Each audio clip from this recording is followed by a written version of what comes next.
Member for Kelowna Mission. Thank you so much, Honourable Speaker.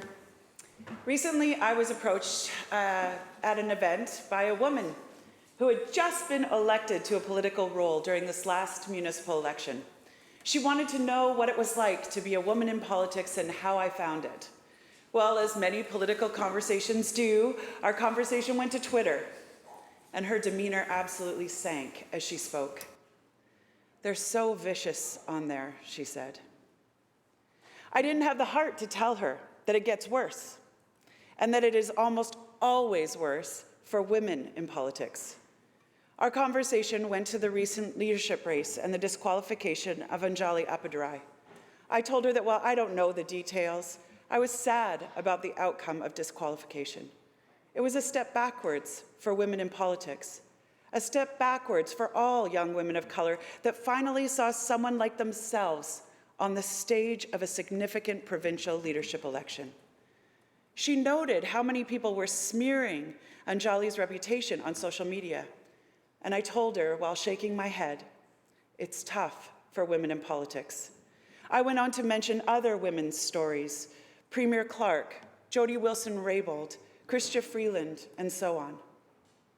Because it's tough for women in politics.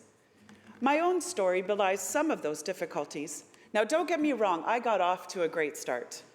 When I was 8 years old, I was learning all of the presidents of the United States, and I came home and with all the indignation I could muster, demanded to know from my parents why there were no female presidents. Well, my dad looked at me and with all sincerity told me that I could be the first female president of the United States. Now, I couldn't have been, being a Canadian citizen, I later learned, but I believed growing up that I could be anything because of that interaction. Women need to believe that being in politics is possible. Well, fast forward to a bright-eyed female founder and business owner when I received a phone call from then Premier Christy Clark. After first thinking that someone was playing a horrible prank on me, she asked me to sit on her economic council. It was there that I found two mentors and role models in politics. Premier Clark was exceptional, always forward-thinking, brave, fast on her feet, open, vulnerable, and a lot of fun. She wanted to do big things for British Columbians, and nothing was too big for that vision. And then there was the MLA from Prince George Valemount, the Minister of Labour at the time, who was intelligent, hardworking, methodical, kind, and inspirational. She kept the committee all working on the deliverables and helped focus us on what the why was, why we were there. She moved us all forward together. Well, they both believed that I could be in politics and continued to encourage and mentor that possibility. Female mentors are important. They're vital for women to be able to see themselves on the political stage, but they're just not enough. We also need males to champion. Because their critiques are fast and furious, and for whatever reason, the smear campaigns seem to stick to women more than men. We see female leaders increasingly scrutinized at a level exceeding those of their male counterparts.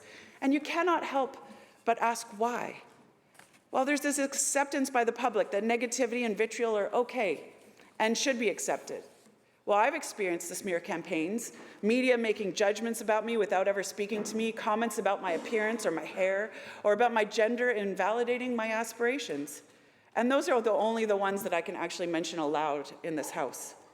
Sure, you can tell a woman to toughen up, not take things personally, be less emotional, not be affected by the critics. But then you would lose the value that they bring. The way we negotiate for mutual benefit, we listen to understand, we work collaboratively and come to better decisions. At least I think so. It could be argued that democratically elected women leaders haven't started wars in recent years, although they've been strong enough to participate. And ultimately, becoming dissociated from the criticism will only make me less sensitive to the other voices, the ones that need help, have issues, and need my voice in Victoria. And right now, Canada has a lower percentage of female politicians than the OECD average of all countries. Women's leadership and political participation are restricted from the local to the global level. Women are underrepresented in leading positions, whether in elected office, civil service, private sector, or academia. This occurs despite their proven abilities as leaders and agents of change and their right to participate equally in democratic governance. So systemic inequalities disproportionately impact women and their ability to exercise these rights. Regardless of who you are, we all have a role to play in creating an environment that empowers women and doesn't drag them down. Being a woman is hard enough, but we know that Indigenous women or women who are racialized or living with disabilities face even greater adversity. Women face obstacles to participating in political life. Capacity gaps mean that women are less likely than men to have the education, the contacts, or the resources needed to become elected leaders. The old saying, "It's a man's world," rings true to this day. Only 4% of Canada's largest companies have a woman CEO. Women make up just 29% of Canada's House of Commons and roughly 15% of our provincial premierships in the last few years.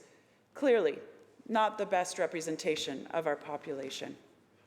A more inclusive and women-friendly political environment will only bring better and more informed governance. And I'm sure all of us in this House want to do nothing more. Let's commit to enabling more women to lead our political sphere, to show the little girls at home that the answer to, "Can I become premier one day?"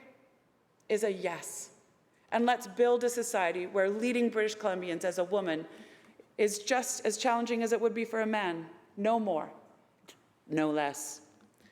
And yet, for a woman as a whole, the playing field needs to be level, opening up opportunities for all, and all of us can do better. Thank you, Mr. Speaker.